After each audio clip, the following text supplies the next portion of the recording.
My name is Ruby Lambert, and I'm a trans woman living in Wales. In this series, I'm travelling around Wales to meet people who are trying to make a positive impact on transgender lives.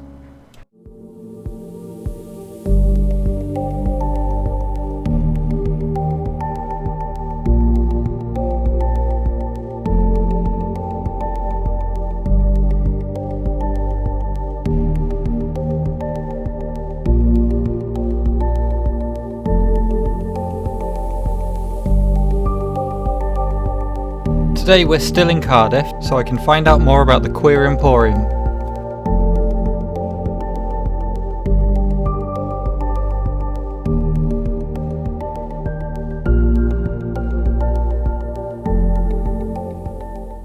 Okay, my name is Jan White and I am the founder of the Queer Emporium in Cardiff.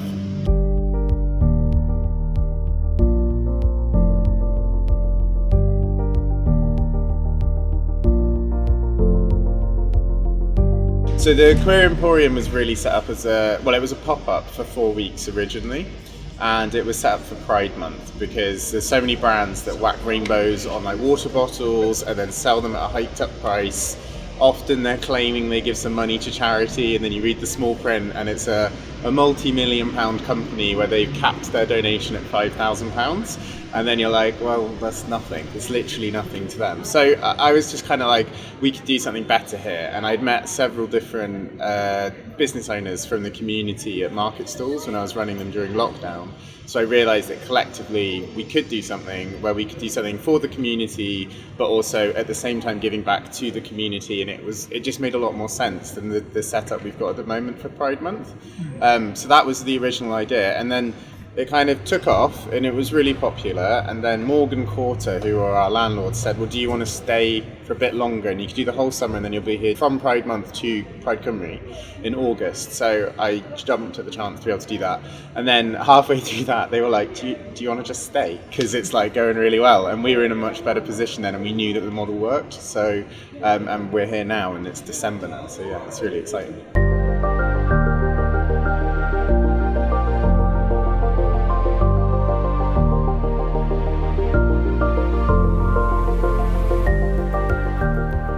When we first set it up, it was literally a room with some shelves.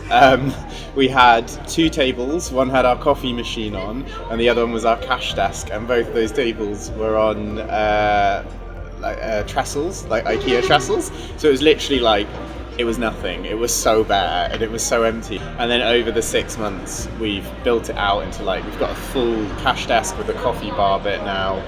We've built a street cafe at the front, which is where we're sat at the moment. We've got a whole event series inside the arcade, and the store itself is so much more full than it was originally. So yeah. So one of the things that was interesting to go from a pop-up model through to a more permanent model was that basically as a pop-up, everything is done as cost effectively as possible, and on the basis that you don't want to be stuck with loads of stuff after 4 weeks and you've got nowhere to put it. So it meant that things like we ran on disposables for the first almost 6 months really, which is really sad because obviously we want to do as much as we can for the environment. So everything's always been recyclable or compostable where we can, but obviously the ideal is to move over to a more sustainable model. So this week is the week that we're finally getting in our glasses and mugs and all of that stuff, which is really exciting. So yeah, there are changes afoot that are kind of happening, and we're able to do hot food now as well and things like that. So it's really nice to kind of see it growing into this more sustainable community space, which is really exciting.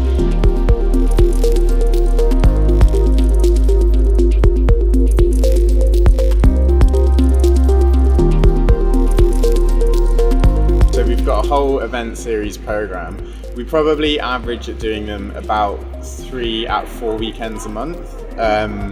It's really exciting, and we're always trying to do things that aren't kind of seen anywhere else in Cardiff. So from the very beginning, we've always been really adamant that we're looking for things that aren't getting platformed in other venues. So right at the beginning, it was during lockdown restrictions where you couldn't see anything, and we were really lucky to have Victoria Scone do quite a lot for us. So we had a lot of shows with her. We've also had queer stand-up comedy nights, which go down really well, which is really nice for like comedians because they're able to do sets that they wouldn't be able to do in other venues. We've also had, we sponsor the Welsh ballroom community and we have events with them, and those events are like incredible. They're so exciting, and it's like there's not really many other places to be able to go and see that art form. And we also have events like we have an event called Transition, which is hosted by Justin Drag, who's a non-binary drag king, and the idea is it's for like trans, non-binary, intersex and gender non-conforming people. So it's a kind of event where we have entertainment and then we also have a panel with experts so people can ask questions. So it's kind of like a hybrid event between entertainment and more of a like informative session. So we're kind of like working on those models to develop new ones for next year to cater for other groups as well that are underrepresented. So. I mean, the community has responded incredibly. I think the one thing no one could have guessed when we started was just how broad that kind of queer community is. And by queer community, obviously that does include the people who go to gay bars and gay clubs, but also more prominently we cater for the people who don't go to those spaces because maybe they don't feel comfortable, maybe they're too young to drink so they can't access those spaces, or maybe they just can't see themselves represented in those spaces. And as a daytime space that is predominantly sober and has the event series where we're platforming all these different things, I think so many more people can see themselves in what we do, which is really brilliant because that's why we're here, that's what we want to try and do. So we've got like a few different events coming up next year that we've had to postpone from this year. So because of the rising COVID rates, we've delayed our stand-up comedy event that we had for like the winter holidays edition. And then we've also got an event called the Queer Gala. And the Queer Gala is a fundraiser for Trans Aid Cymru because we work with them quite a lot and the work that they do is really extraordinary. They've been running, I think, about 2 years now, and the amount of difference they've made and impact on the community is just huge. So we wanted to try and like give something back and fundraise specifically for them so that they're better funded to do the work that they do. So we managed to get a series of different sponsors on. So we've got like Mary's, the Golden Cross, Lab 22 and Gays Who Wine. So it's all like complimentary drinks for the night, and we're kind of going a bit Met Gala style. So we have a theme for outfits, which is frost, and then there is a pink carpet where everyone will be interviewed on it on their way in if they want to be, and then we have like about 2.5 hours of acts with then a DJ to finish. So it's like a 3-hour show. That's now been moved to the end of February, so it'll be for the end of LGBTQ History Month, which will be really exciting to do that. And it's still frosty in spring, so it's still good.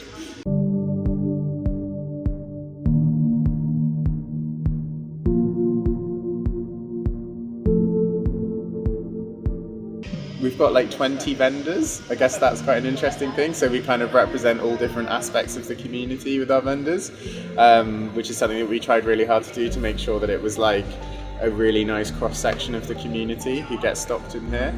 There's so much in there. That's the other thing I'd say, like for a small shop on St Mary Street, it's not that big, but we have over I think 1,000 products inside. A lot of them are the books, I'm not going to lie. They are very like compact for the amount of space they take up. But we've got like loads of different plants, pots. We've got 40 different pride flags now, I think. So we're pretty confident we have the biggest selection in Wales, but we're trying to go for the biggest selection in the UK. And we've got, I think 4 different clothing brands now inside, which is really cool. So if you need clothing, we've kind of got it covered. If you want colourful or black and white or whatever, including this jumper I'm wearing. We've got, what else do we have? There's like so much stuff. We've got loads of jewellery. We have 2 different jewellery companies. So we've got Kelso who do like pride flag jewellery, and then we've got Candy Goblins who do like this really cool like functional jewellery, including some which we store quite high up because they're things like functional vibrator earrings and stuff like that, which is kind of fun. And yeah, we've got loads of stuff inside.